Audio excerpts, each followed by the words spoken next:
हाय, मी मनीषा स्वादिष्ट रेसिपीमध्ये तुमचं स्वागत आहे।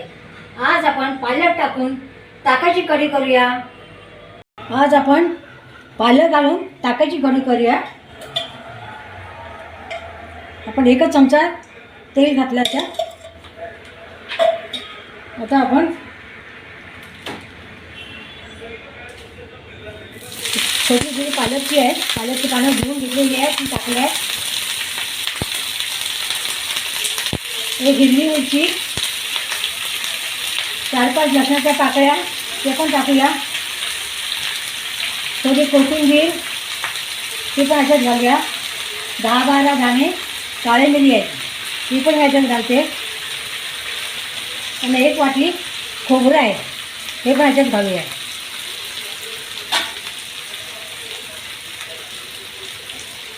आता आपण हे थोडंसं परतून घेऊया। जास्त परतायचं नाही, 2-3 मिनटं आपण असं परतून घेऊया। जास्त शिजवायचं नाही याला।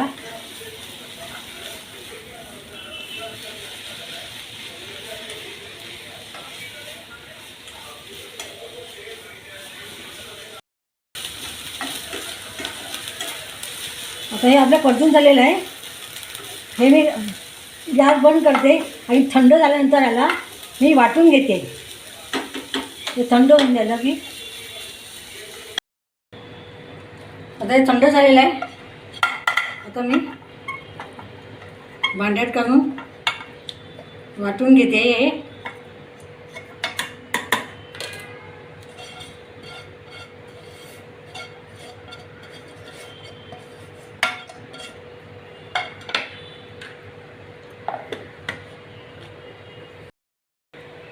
हा माझा मसाला वाटून झाला आहे। मी ह्याच्यात थोडंसं पाणी टाकून वाटलेलं आहे, असा बारीक छानपैकी वाटून घ्यायचा।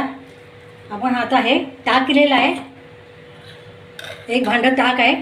आता हा मसाला आपण ह्याच्यात टाकून घेऊया। गरमीच्या दिवसात ही कढी खायला छान लागते।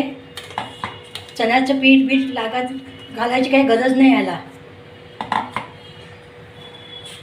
जरा भांड्याने पाणी घेते,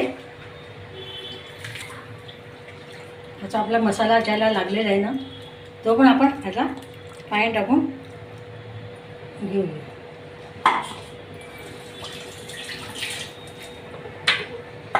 आता आपण ह्याला एकजीव करूया।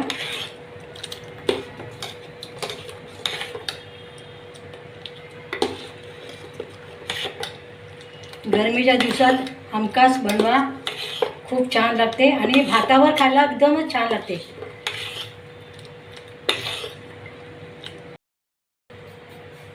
आवडीनुसार आपण मीठ घालूया।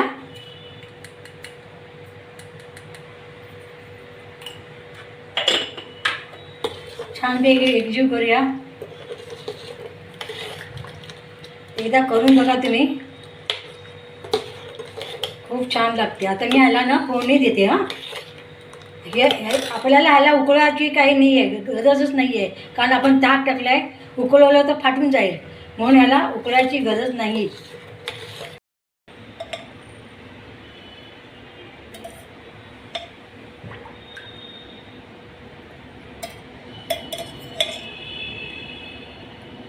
छोटे चमचे आहेत माझे, हे मी 2.5 चमचे घातलेले आहे। आता आपण 1 चमचा राई घालूया, 1 चमचा जिरं घालूया, हिंग घालूया, आणि ह्या सुक्या मिरच्या आहेत 4-5, ह्या आपण घालूया।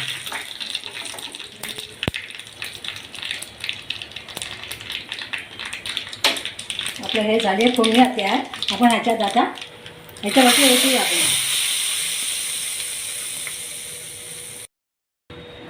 बघा किती छानपैकी कलर आला आहे, खूप छान लागते। तुम्ही एकदा नक्की करून बघा, तुम्हाला नक्की आवडेल। आणि ही गरमीच्या दिवसाचा हमखास खा। आता आम्ही थंड करायला मी फ्रीजमध्ये ठेवते। ज्यांना थंड खायचे त्यांनी थंड खा, ज्यांना नाही थंड खायची त्यांनी असे पण खाऊ शकता। माझी रेसिपी आवडली लाईक करा, सबस्क्राईब करा, घंटीचं पण दाबा, पण प्लीज शेअर करायला विसरू नका. परत भेटूया. बाय.